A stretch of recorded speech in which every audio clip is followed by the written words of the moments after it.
Hello everybody, it's me, your good friend Sparky, and welcome back to the Sonic Applesauce Collection, where we are playing through a whole bunch of classic Sonic games. I finished Sonic 1 for the first time, and now I'm playing through Sonic CD, which, as I elaborated last time, is a game that just bothers me on a fundamental design level. It bugs me to no end. But you do have good things mixed in. You do. The music is absolutely awesome. And there's that weird thing where there are two different Sonic CD soundtracks and everyone argues over which one is the best one, you know, things like that. Honestly, I think I prefer the American soundtrack. Though that could be that it's just because it's the first one I heard? Hello? Hello? Are we going up? Oh, okay. Okay, alright, that's interesting. I initially played Sonic CD on the Sonic Gems collection, which is a very good collection of various Sonic games.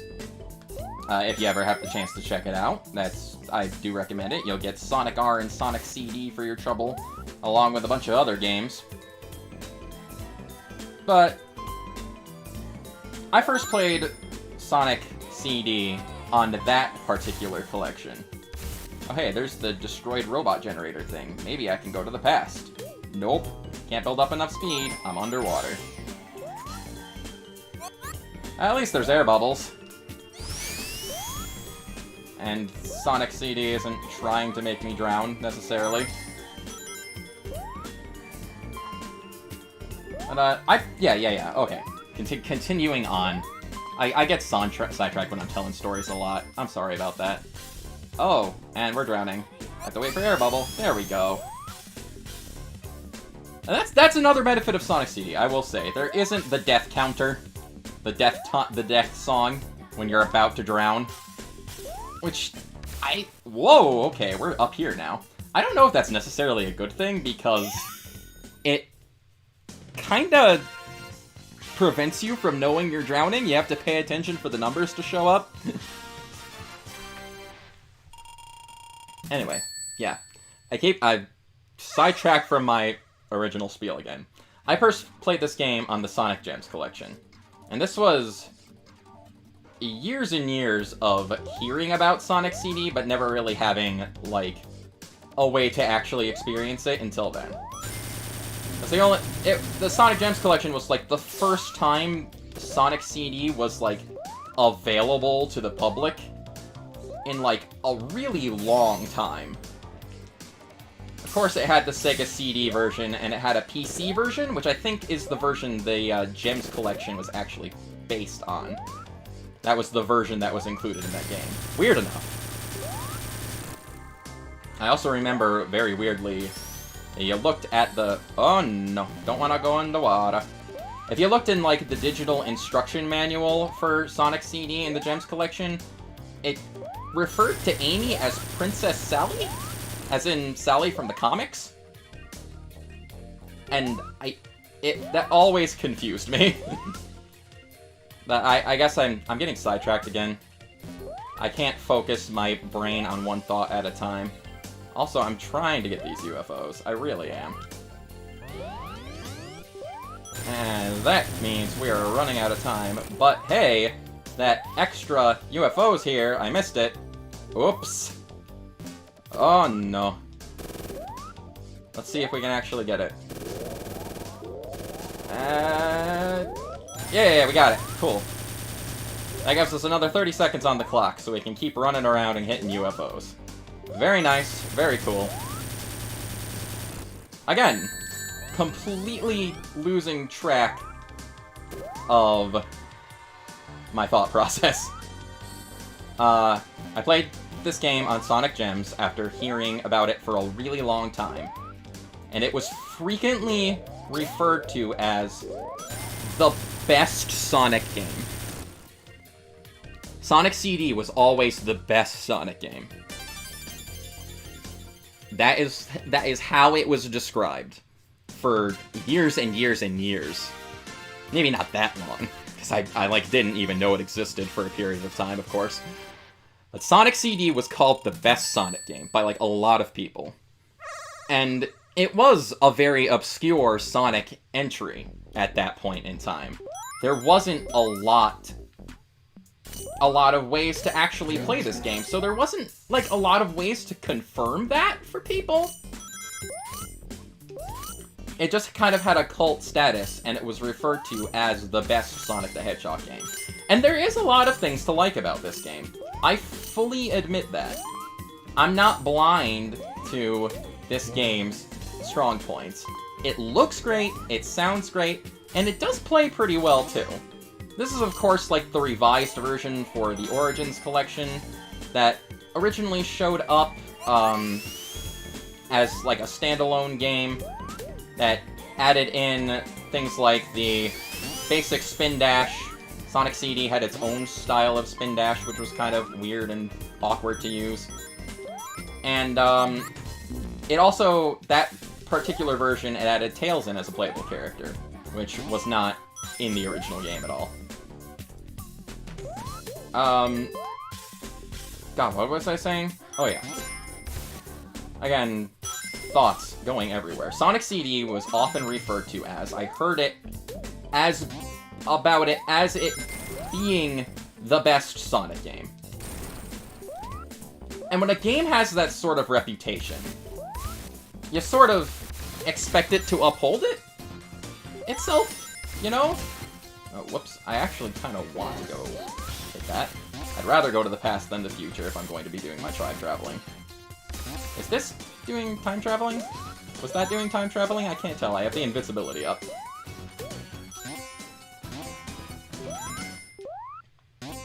So yeah.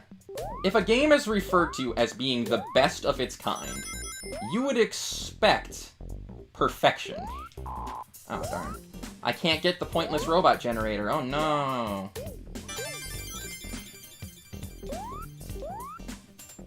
But yeah. You expect good things, right? You expect something incredible. However, this is I guess a flaw of mine. I have this sort of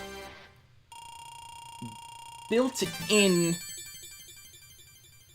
quality where I hear something is the best of if whatever, you know? I will start to instinctively pick it apart. I've realized this over the years. I recognize it as a flaw of mine. It's not a good thing, necessarily. I will go out of my way just instinctively to find things wrong to complain about, the whatever it is at hand. And I find that with a lot of things. Like, mostly video games, but sometimes movies and things too. Where I will hear, oh, this is the best thing ever, and I will finally see it, finally watch it, and I'll just be like, no, it isn't. This, and this are completely wrong with it. You are wrong. Running out of time, but it's okay, we got the time balloon.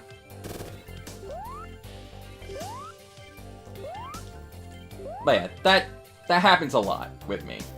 It's like something like Super Mario Bros. 3. I don't hate Super Mario Bros. 3. Not by any stretch of the imagination. Whoops! We ran out of time. It's okay, we can restart. It's fine. We got our coins, our medals.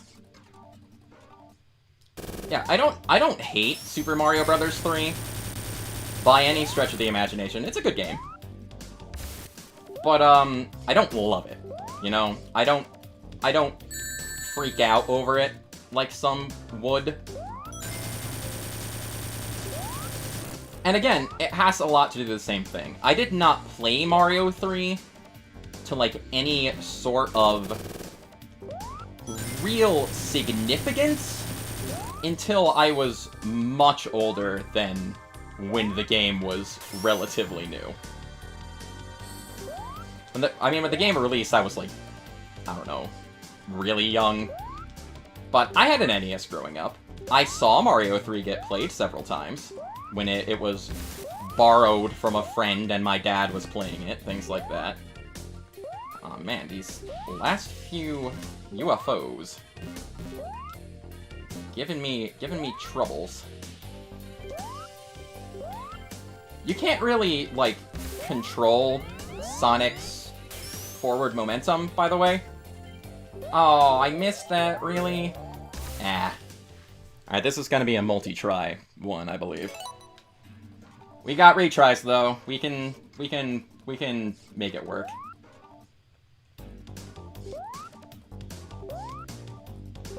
But yeah, I didn't actually sit down and play through Mario 3 in any way, shape, or form until it came out on the Game Boy Advance as Super Mario Advance 4.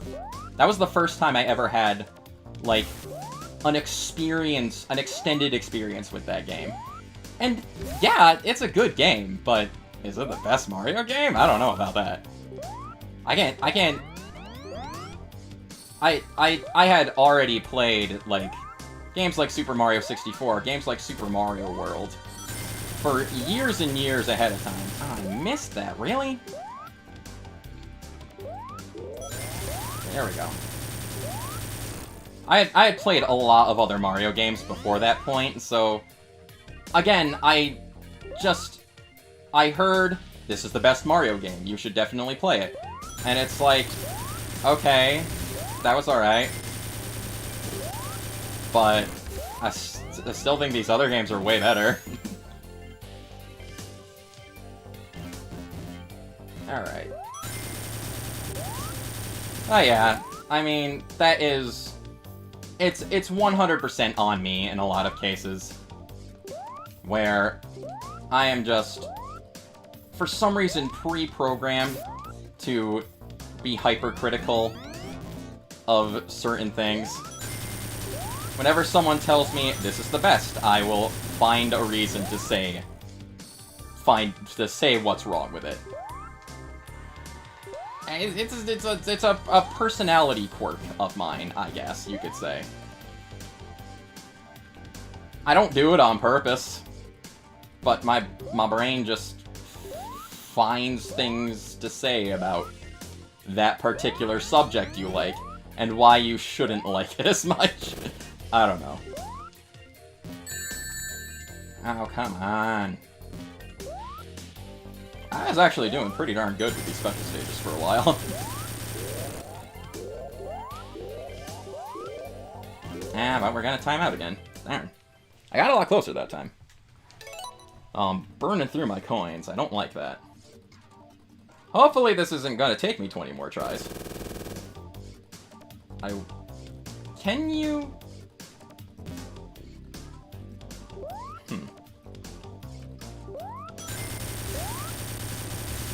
Oof. Falling out of bounds in the water drains your time, like crazy. Can you... You can hold back a little to sort of slow down Sonic's run speed. Of course, that would, in turn, maybe make it harder to get to where you need to go fast enough. But if you're, like, targeting one of these balloons, and you really need to just kind of aim yourself at it properly.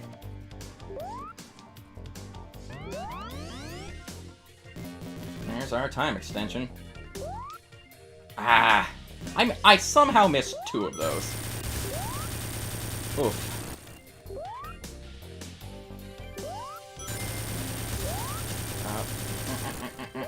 Bad. That is one problem with this, is that it's not always easy to tell where you are relative to your targets here. You can end up accidentally missing things pretty easily.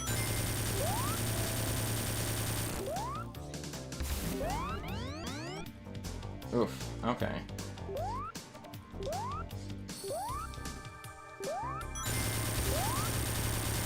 As soon as I get my time back up, I end up hitting the water. There we go. Strategy! Hang out till the time balloon shows back up. UFO or whatever you want to call it. Alright, just one more.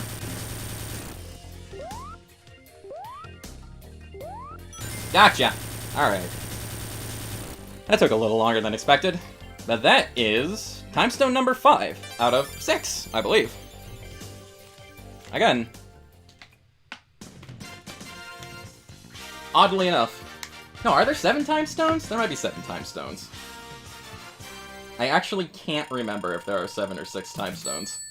I don't remember if it follows Sonic 1 rules or it follows Sonic 2 rules. The one that isn't 1, 2.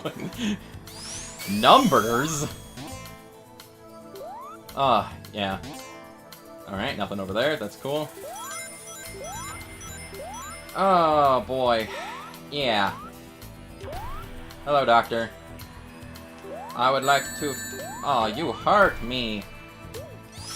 It's okay. Whoops.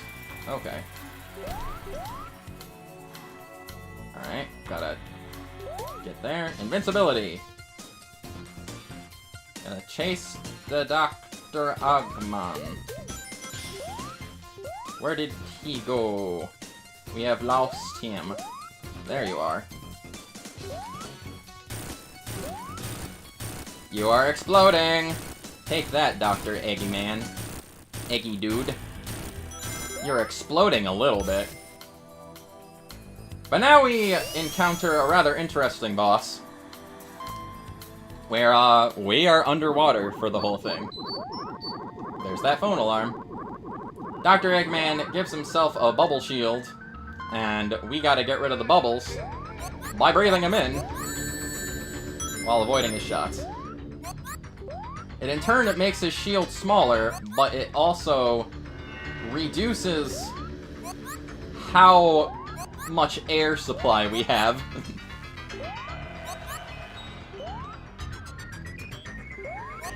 Ironic. Alright, alright.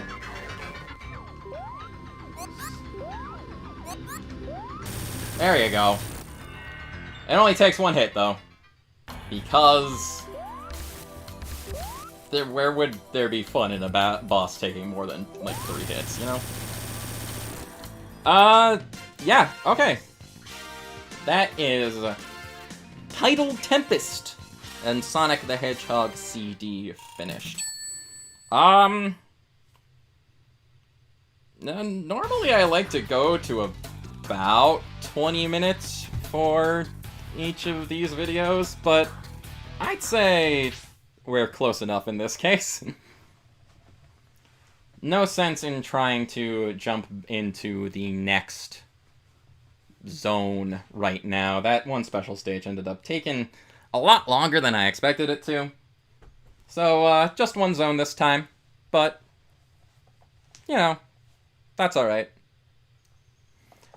Anyway, thank you very much for watching me continuing to play through some classic Sonic goodness in the Sonic Apple Juice collection. We will continue on with Sonic CD next time. This is your good friend Sparky signing off for now. I'll catch you later.